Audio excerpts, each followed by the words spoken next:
on this Friday. I want to take you back in time. I want to take you back to the 1880s. Do you remember watching the old westerns where the outlaws were chasing each other through the countryside and shooting at each other? Well, let's advance to 2021. The same thing happened last night, except the outlaws, instead of being on horses, were on motorcycles. I guess you could call them iron horses. What I'm about to tell you is just a messed up situation by a bunch of messed up people. The information I give you is preliminary, and the reason I give you this disclaimer is nobody's telling us the truth. I know that's a news flash, but it's not working in their best interest. But we've cobbled together some information that I'm about to give to you. We apologize that we had to have the interstate shut down for a protracted period of time. However, we had bullet casings from 3 different firearms scattered over a half mile. And here's what occurred just after midnight. Ronald Donovan, who's 38 years of age and a black male, is a member of the Sin City Disciples motorcycle gang. He and at least 2 other motorcycles were eastbound on Interstate 4 through the county, headed toward the Orlando area, when along came 2 thug riders, a different gang, on at least 2 motorcycles, and passed them. You got to clarify, thug riders, not a pejorative, it's the name of the gang. I'm not calling them thugs, they call themselves thugs. Well, apparently that didn't work so well. And so then there was some skirmishing and some driving about 100 miles an hour. And during this event, Ronald shot from his motorcycle. He shot one of the thug riders, who is what we will call victim 1, who's 36 years of age and a Hispanic male. Victim 1 says, "I felt the sharp pain in the back as I was shot, and I immediately returned fire toward Ronald Donovan, who had a white female as his partner on the back of his motorcycle. He struck the white female in the head, and she's dead. I'm sorry, she's going to die. Oh! She is not dead yet, but she is mortally wounded." Wait, you just said she's gonna die? Bro, I hope the family doesn't hear that. Wow. Just so you know, she's still alive. She's in critical condition. I can't believe he said that. Wow. According to the information that we received from the hospital, it is a through and through wound from just above the ear and comes out the other side. So now we have 2 victims that are shot. She falls off of the motorcycle and Ronald stops. Ronald and she have been friends, as we're told, for about 8 or 9 years. At this time, victim 1 drives to Champions Gate, which is the next large intersection past I-4 and 27, stops at a Papa John's, dials 911 and said, "I got shot on the interstate." In the meantime, we're receiving other 911 calls that there's a shooting down on the interstate, and obviously it's the same. We send deputies to both locations.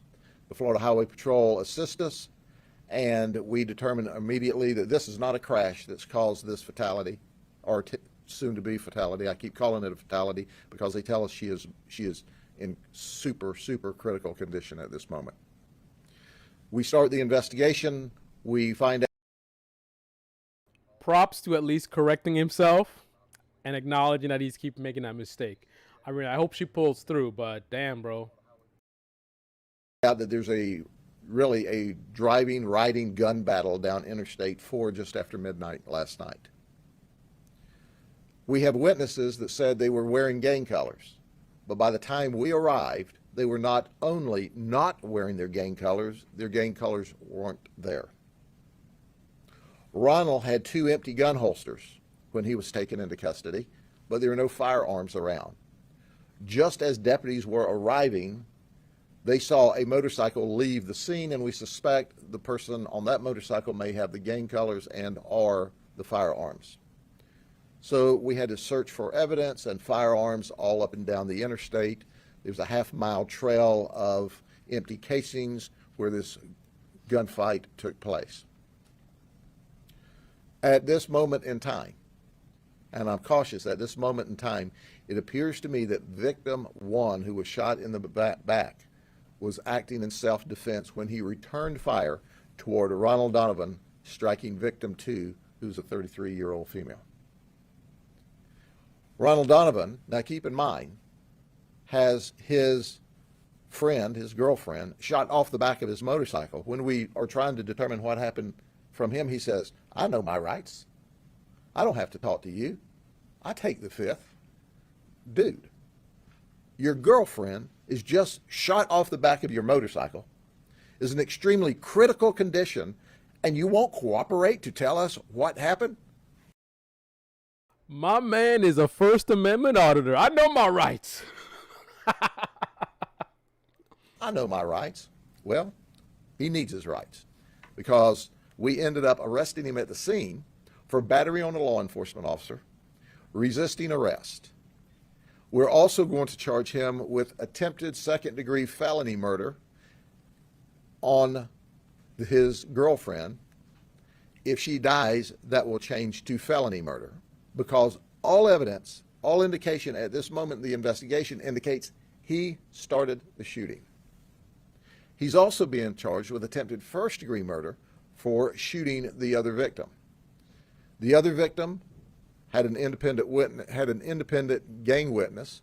We separated them immediately. They told us virtually the same exact story, and we didn't give them the opportunity to collaborate on their stories once we arrived.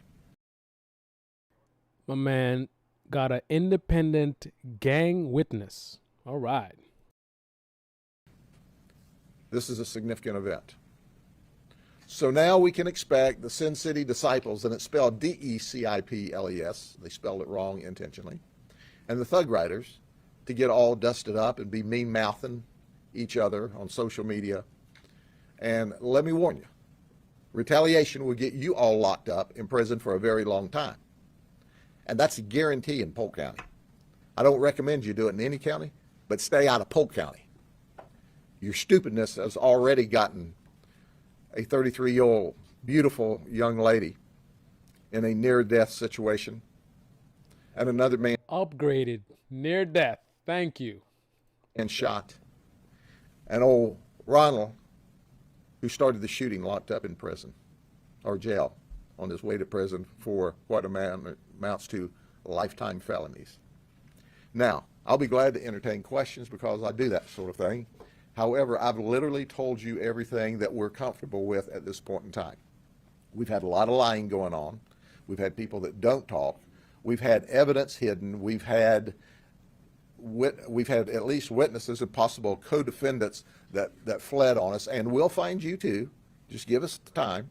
We got to get this sorted out, but we're coming to you to talk to you. So My man talk about, we gonna find you. Climbing in our window. We gonna find you. You dumb. You are so dumb. are, as you know, very early into this investigation. Any questions? Was there a specific beef between these two guys, or just the fact they're part of a rival gang? I hate the guts. Yeah, that's a very interesting question. The information we have at this time, both came from Tampa. One came from a restaurant, and one came from a restaurant and apparently a gang house. They did not have a rivalry going on. They weren't at the same place earlier in the evening. So it just happened that the Thug Riders decided they would pass the Sin City Riders, and that didn't work so well. You had a rush of testosterone and a rush of idiocy, and it ended up with death, near death. I keep saying death. I shouldn't. She is not deceased yet, but she is in horribly bad condition. I gotta say, man, it's pretty ridiculous, and this is not something that's foreign. I know a lot of you riders out there, you've heard of this kind of scenario before. I mean, the ego that we see on bikes. I mean, to tell me that this woman is in critical condition right now, a guy is in prison right now, and you're trying to tell me that this whole situation started because somebody passed another person. how dare you try to fly by me or whatever it is. And I got to give full credit, though, that I was not there. So I got to be careful of what I'm saying. Just like how this sheriff kept saying that she's dead and she's not dead. I wasn't there. Now, one thing I know that, I mean, ain't going to be no shooting off of that. But one thing I know that that bothers me in a scenario that's like this is I see a lot of, other vehicles on the road. They're supposed to respect motorcyclists. Like when we're in a lane, we have the same authority to that lane as any other vehicle. But that respect is not given. You have vehicles that will try to pass you, and they'll do it in your lane. They'll share your lane. So they'll go around you, but they're in your lane instead of going into the other lane. They would like they would a normal car. That's unacceptable. But what really bothers me is when another motorcyclist does the same thing. Just because you're on a motorcycle and you can physically squeeze through on my lane does not give you the right to put my life in danger while you're passing in my lane. You go around like you would any other vehicle. Don't disrespect my lane like the cars do, right? We bikers, we don't like when cars do that. Why are you going to do it to me? I'm cruising, trying to enjoy my ride, and you're going to get in an R1, whatever it is, and you're going to come with some woo in my lane, and then just before you go do your nonsense to showboat or whatever, I don't expect you to be in my lane. I'm in my lane, and maybe I see an obstacle on the ground, and I swerve to avoid it and ride into you, and now I'm dead or I'm critical condition, all because you decided to pass me in my lane trying to show off. So I say that to say, I don't know if that's the scenario. He just stated it as if somebody passed him or something like that. And then because of that, it was kind of ego thing. Like, who do you think? Like, I'm faster than you. And then, I've seen that before. People get all, crazy like animals. But possibly, maybe somebody did a dangerous pass. And I know that's another reason that people get aggressive. They're like, listen, by you doing that, that's like you waving a loaded weapon in my face. And I don't appreciate you putting my life in danger. So now I'm going to step to you. And that's how some people get down. Now, I'm not trying to step to you. I'll be furious and I'm going to have a talk with you. But I'm not trying to pull out no gun or nothing like that. That's not how I get down. So I don't know what really happened. But if it really is that somebody just got mad because somebody flew by in terms of going faster and that's garbage. That somebody might die and somebody's in prison off of nonsense. I mean, grow up. Okay. Anything else? Yes. Do you have any civilian witnesses? I mean, this is pretty scary that this was happening on the interstate. We do have some civilian witnesses that obviously we're not talking about right now that were behind the motorcycles when this event occurred. So there are some independent witnesses. Excuse me, sir? The fear that some folks might have is that even though these people are who they are now, but Yeah, people on the highways. sure. The good news is that there's no one at large. There's not a random shooter out here. We may not have all the shooters, but we're comfortable that we've got the groups together, and it's not like there's going to be someone out there tonight randomly shooting at cars. So it was great work by our deputies and detectives, Highway Patrol who assisted us. But understand, the one guy that was shot in the back, he raced to a phone to call us. And the other guy, who his girlfriend is near death, he knows his rights. And we're going, dude, we're just trying to find out what happened here. We're not accusing anybody. This was when we first got there. I know my rights. Okay. My man, I could just see him right now on some what they say. Are you detaining me? Are you detaining me? Or am I free to go? Are you detaining me or am I free to go? Listen, I'm a sovereign citizen. See how that works for you. Are you other groups local to here? They just happen to be passing through Polk County? Passing through, Interstate 4 goes from coastline to coastline, so they were just passing through on their way back to the Orlando area. Sheriff, I mean, I know you've seen a lot, but hearing this, it's like, I think most people don't realize that there's biker gangs out there that have so little regard for human life that they're just shooting at each other on the interstate. There's people behind them. I mean, how scary is this? Well, this is just one example. There's lots of little independent gangs, and and this is a motorcycle gang, and we have all kinds of gangs of criminals. Fortunately, you know, they behave most of the time, and it doesn't come to our attention. And these folks focused their shooting toward each other, but unfortunately, while they're shooting at each other driving down the road on the eastbound lanes, there's people going the other way in the westbound lane. At this point in the investigation, it appears that none of them were hit. You know, who knows? After someone sees your television broadcast, they may say, well, I thought that was a rock that I heard hitting my vehicle last night, and they go out and find a bullet hole later today. But the end result is, and we've discussed it, while the crime rate in Polk County is at a 49-year low, and it's historically low across this state, all of this talk about nationwide about bail reform and holding criminals in jail, it appears that it has encouraged criminal conduct. Well, let me give all of you a newsflash that want to commit crime. That jail reform business that's letting thugs and criminals out all over the nation, it's not us. It's not us. Those criminals let out early for their criminal mischief, it's not us in Florida. So you're packing in the time being stupid out there. Behave. Behave. Or if you want to enjoy that low bail and don't go to jail, New York and California is wide open. And apparently they encourage that. So go there and have a big time. But if you come here and continue with your angst, it's going to be like the last 3 or 4 events where people were just off the rails. It doesn't work here. You're going to jail. You're going to get a no bond. We're going to try you. Our state attorney, Brian Haas, is simply the best. And then we're going to send you to prison for the rest of your life. Personal choice. You make a bad decision, we're going to make a good decision. Guaranteed.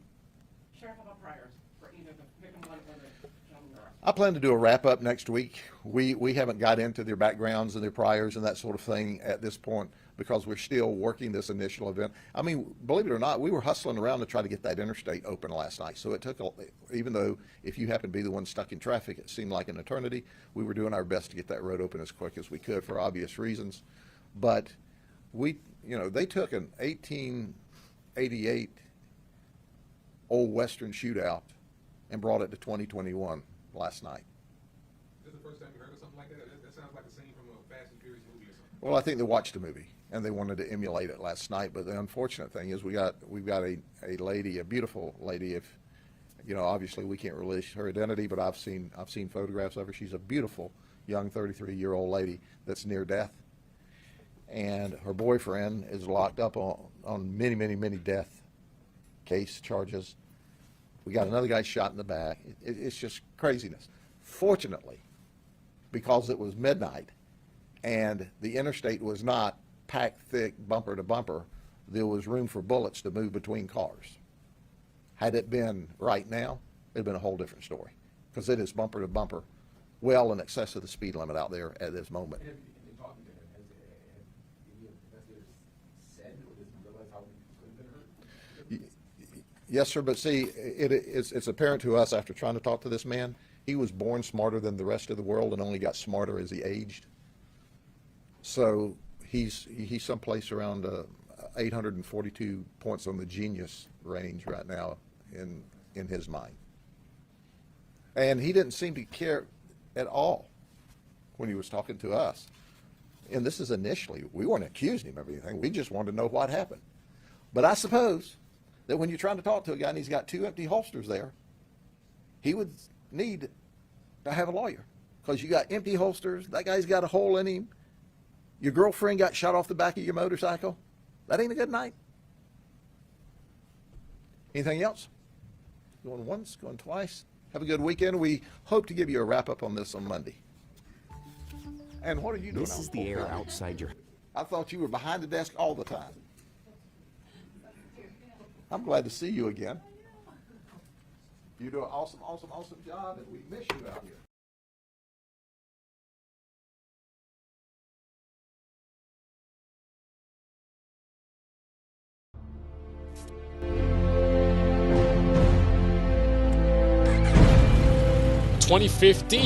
Wise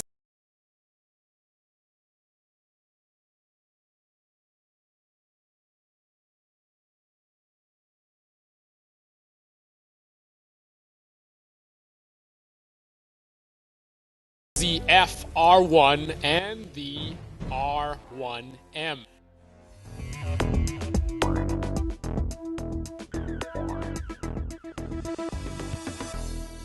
The moment that Yamaha fans all over the world have been waiting for is here. I present to you the 2015 YZF R1 and the R1M. The 2015 YZF R1 comes in 3 colors: Raven, Team Yamaha Blue and Matte Silver, and Rapid Carlyle's Picks. Also, check out the electric motorcycles. And don't forget, I have plenty of car videos too. Go ahead and click on that subscribe button, and welcome aboard.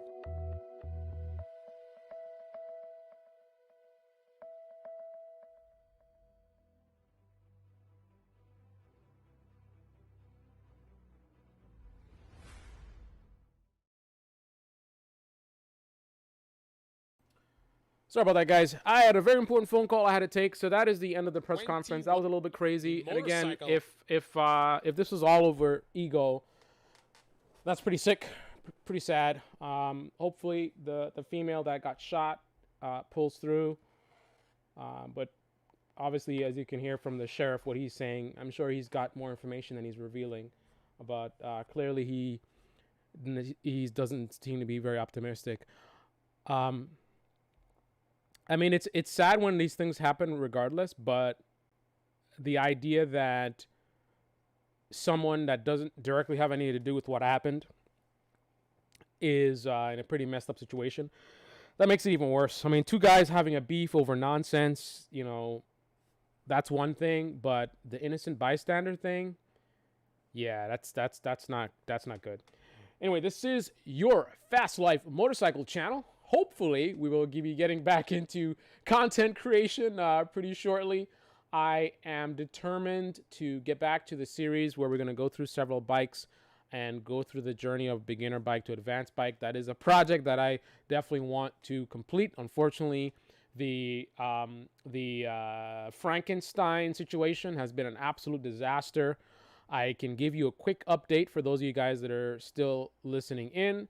The short story is that Frankenstein, the wonderful ZX14 motorcycle that I bought, which was going to be part of the series that I had coming up, and that's actually part of the reason why I haven't been creating content. I've been super busy. I spent a lot of time and money preparing for that trip. I went down there, got that bike. It's been an absolute disaster from beginning to end. The last update I gave you guys was the bike was stolen, crashed, and it was like a block from the shop where I had it for repairs.